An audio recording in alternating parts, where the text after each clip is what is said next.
Price Lord. உங்களுக்கு எல்லாருக்குமே நான் என்ன சொல்ல போகிறேன்றது உங்களுக்கு புரியும். இது என்னன்னு உங்களுக்கு தெரியும்.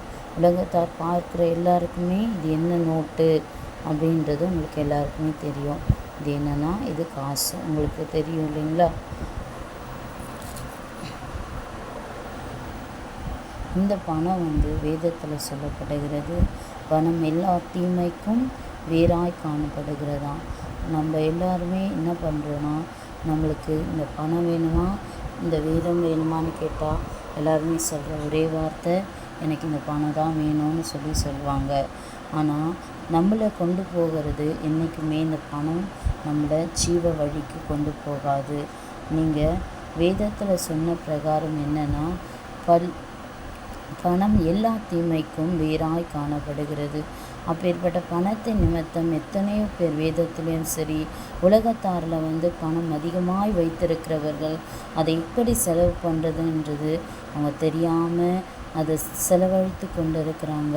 ஆனால் வேதத்திலையும் ஒருவர் அப்படி தான் அவர்கள் தகப்பனாரிடத்தில் இருந்து பணத்தை வாங்கி அதை அநியாயமாய் போய் போதை வஸ்துக்களின் நிமித்தம் அநியாயமாய் அவர் போய் செலவழித்தது நிமித்தம் அவர்கள் தகப்பனாருடைய அந்த ஒரு அன்பு அவருக்கு அந்த பணத்தின் நிமித்தம் அது கரைந்தது நிமித்தம்தான் அவருக்கு அது புரிய வருது.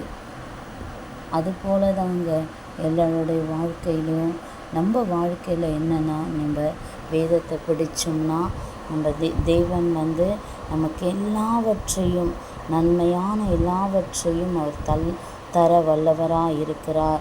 நீங்கள் இந்த பணத்தை பிடிச்சிங்கன்னா உங்களுடைய வாழ்க்கை எப்படி சீர்கெட்டு போகும்னே தெரியாது. இது நிமித்தம் போதை வஸ்துக்கள், அநேகருடைய சரீரங்கள் கெட்டு போகிறது, அநேகருடைய வாழ்க்கை இது நிமித்தம் சீரழிந்து போகிறது. அநேகருடைய இன்றைக்கு வாலிபர்கள் இதை கையில் பிடிச்சிக்கிட்டாங்கன்னா இது நிமித்தம் அவங்க சரீரத்தை கெட்டு சீரழிய விடுறாங்க. இதனால் விபச்சாரங்களுக்கு, இதனால் அநேக இடங்களுக்கு போதை வஸ்துக்களுக்கு என்று அவங்க போகிறாங்க. ஆனால் அவங்களுக்கு அந்த பணத்தினால நம்முடைய சரீரம் கெட்டு போகுதுன்னு அவங்க புரிஞ்சிக்க மாட்டுறாங்க.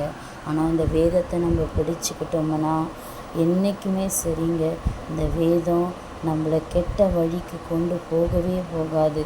இது ஜீவனுள்ள வேதம், நம்மளை நித்திய ஜீவனுக்கு இது கொண்டு போகிற வழி. இந்த ஜீவனை நீங்கள் பிடிச்சிங்கன்னா என்றைக்குமே சரி, இப்போ கிடையாது எப்பொழுதுமே தேவன் ஒருவரை நம்ம பிடிச்சிக்கிட்டோன்னா நம்மளுடைய வாழ்க்கை இதுவும் கிடைக்கும் இதுவும் கிடைக்குங்க. நீங்கள் இதை மட்டும் பிடிச்சிங்கன்னா உங்கள் வாழ்க்கை எப்படி போகுதுன்னே தெரியாது. ஆனால் இதையும் பிடிச்சிக்கோங்க.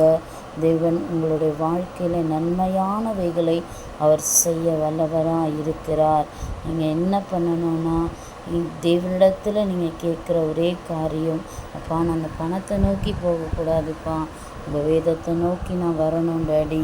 இந்த பணத்தினால என்னுடைய வாழ்க்கை சீரழியக்கூடாது, இந்த வேதத்தினால நான் ஜீவ வழிக்கு போகணும்ப்பா, நீங்கள் கிடைச்சிங்கன்னா எனக்கு இதுவும் கிடைக்கும்னு சொல்லி நீங்கள் ஒவ்வொருவரும் என்ன பண்ணணும்னா, தேவனிடத்தில் ஒரு நிமிஷம் உன்னுடைய தகப்பனாரிடத்துலையோ உங்கள் தாயிடத்துலையோ நீங்கள் எப்படி பேசுவீங்களோ அந்த மாதிரி அவரிடத்துல கேளுங்க.